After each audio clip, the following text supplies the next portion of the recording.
Are there any more questions from the audience? Yeah, I have a question. Are we on candid camera? Excuse me? I mean, is this a joke? 300 million people in America, and this is our only hope? The people who want our vote? Okay, someone take his microphone. No, I'm gonna say this. Get off me.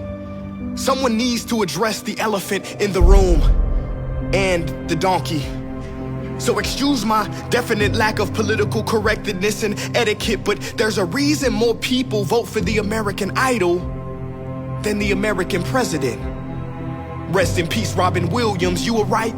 You said, look at the word politics. Poly, a Latin word meaning many. Ticks meaning blood-sucking creatures. He was being facetious, but that is no falsehood. Why is it always the lesser of two evils, never the greater of two goods? For too long it has been normal for politicians to make empty promises and proclamations. Normal for them to dismiss the Constitution and Declaration. Normal for them to think more about the next election than the next generation. Well, it is 2020, by golly. Ain't it time for a new normal? The new normal. I'm tired of people like you criticizing us. Tell us about this new normal. Why don't you come up here and tell us how you would do it if you were the president? Me? Duh. Watch this, Sleepy Joe. Shut up, man. Oh, first thing I would do if I was president is quit. See, I knew he was a coward. Let me finish. See, the word president literally means preside over or sit before. I would quit my position of being everybody's superior.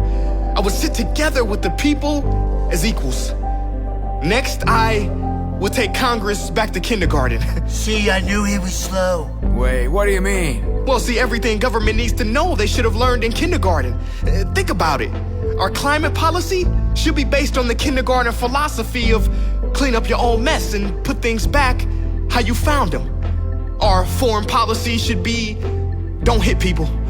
Economic strategy, yeah, play fair, and if you hurt someone, make it better. In our domestic policy, hold hands and stick together. Even though we'd have kindergarten policies, if I was president, I would use a lot of adult language. Some people may be offended, but I wouldn't budge. I would use strong, four-letter words like love, like hope, like care, like free, like hero. Yes, I would awaken the hero and Shiro in all of us, because change rarely comes from Washington. The stimulus checks will always bounce in the long run and come back insufficient funds, because you cannot stimulate a country until you stimulate the hearts. It's easy to speak rainbows and sunshine.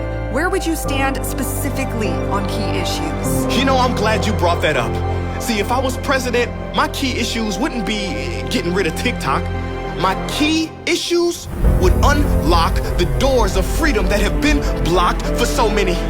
So we, as a country, would focus on eliminating child trafficking, the equality of all genders, the genocide of helpless animals. We must be defenders, because a nation's greatness is measured not by how it treats the wealthy, but how it treats its weakest members. So many rich folks in government is sad. See, they've been worried more about securing the bag than securing us from a crash. How dare you? Sir, don't get mad. Everyone should be able to prosper, not just the prosperous. So if I was president, I would get with the people and decide how our budgets should be spent in a way that's fair, transparent, and makes sense. Maybe instead of war, we'd help unemployed people struggling to pay rent. That would increase our nation's strength. If I was president and in the Oval Office, we would stop mopping up the floor and finally turn off the faucet. What do you mean? Well, instead of getting to the root causes, we keep trying to fix the symptoms. For instance, we spend billions on cures, but practically nothing on prevention. You guys talk about healthcare, but refuse to mention the broken food system. Dudes, listen, COVID wouldn't have killed so easily and with such frequency had we not had the pre-existing epidemic of obesity. What's the reasoning 21 ingredients are in this McDonald's fry? Don't you see our fast food has given us short lives? Guys, do you even care? Or maybe you're not aware that children born in the year 2000 will be the first generation with a shorter lifespan than their parents. We should be embarrassed. If I was president, universal wellness will be at the top of our list. Doctors will be paid to keep you healthy, not just treat you when you're sick. And as far as mental health, we would work fast to pass a bill.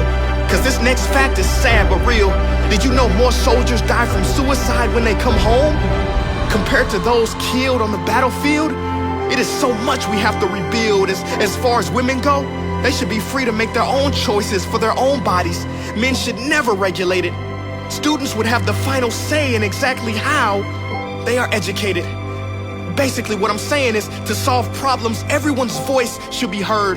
There are so many folks with brilliant ideas that would finally get the attention they deserve.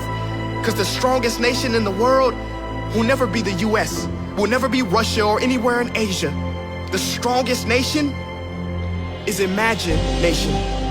Imagine if government and people actually collaborated. We would solve real problems and make transformations. We would shine like the stars in the sun. We would use music to heal the world like guitars over guns. How about race relations? Where would you stand on that issue? Well, as far as race relations, we gotta be brave. So if I was president, I would make travel in the country mandatory, all expenses paid. Because when you see people who look different from you up close, you soon realize we are all the same. Also, I would tell my white brothers and sisters to wake up and heal the past injustices carried out by their ancestors. That's it, Nani. And the current ones. I would tell my black brothers and sisters what Dr. King said, that black supremacy is just as dangerous as white supremacy. It's not about white power or black power or any love of power. It's about the power of love, and you can't spell evolve without it. And how about poverty? How would you solve that one? When it comes to poverty, that's easy. $200 billion worth of food thrown away each year. Instead of trash cans, put it into the empty stomachs of the needy. Stop being greedy. Everyone has a right to be fed. In the US, there are 5 empty homes for each person without one. Everyone has a right to a roof over their head. He's talking about communism. No, sir. I ain't talking about communism or socialism. I'm talking about humanism. My inspiration is not Karl Marx, it is the human heart. Plus, don't you call yourselves Christian? Well, at the end of your life, you will stand in front of God. He won't care if you won some high office. Believe me, he will say, yeah, congratulations. But when I was hungry, you didn't feed me. When I was naked, you didn't clothe me. I had no house and you gave me no shelter. Guys, have we forgotten about our sisters and brothers? I mean, the meaning of life is to take care of each other. Yo, which camera is on me? This one? Look, America. My ancestors came to this country on slave ships. Maybe yours came on immigrant ships. Whatever the original ship, we're in the same boat now.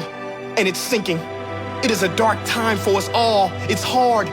But it is only in the darkness that we see the stars. We must not turn on each other, but to each other. Give up our pride. Left wing, right wing, a bird with only one wing can't fly, or flies in circles. Forget the labels. We've tried everything, from politics to riots, rallies, marches, protests, and they've all played a role. But now, today we need something bold. We need each and every soul to wake up, to look deep in your core. What problem does your heart want to solve? Do not ignore. Because when we all answer the call, we open a new door that elevates humanity and creates a new normal that we have never seen before. I wish there were mirrors in every voting booth. Because the truth is, we have always been and always will be the ones we are waiting for. Right there.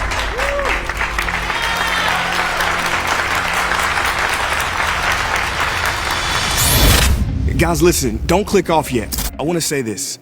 It's not about America. It's not about any country. Countries are artificial lines drawn on a man-made map. There's one world, and it is up to us to come together and bring this world to where it needs to be. I know it can seem hopeless at times, but it isn't. Speak up, use your voice, vote. And despite what you may see on TV, there are people doing good. I worked on this project with an organization called the Elevate Prize Foundation. They award $5 million each year to individuals and organizations that are working hard to solve problems to change this world. Not only do they give them funding, but they give them access to mentors and coaches and help them build a huge following. This year, they have selected 10 winners They are amazing people, amazing heroes, and I want you to check them out. You can make a difference by supporting their work, following their journey, and sharing what they are doing in this world. The time is now to come together.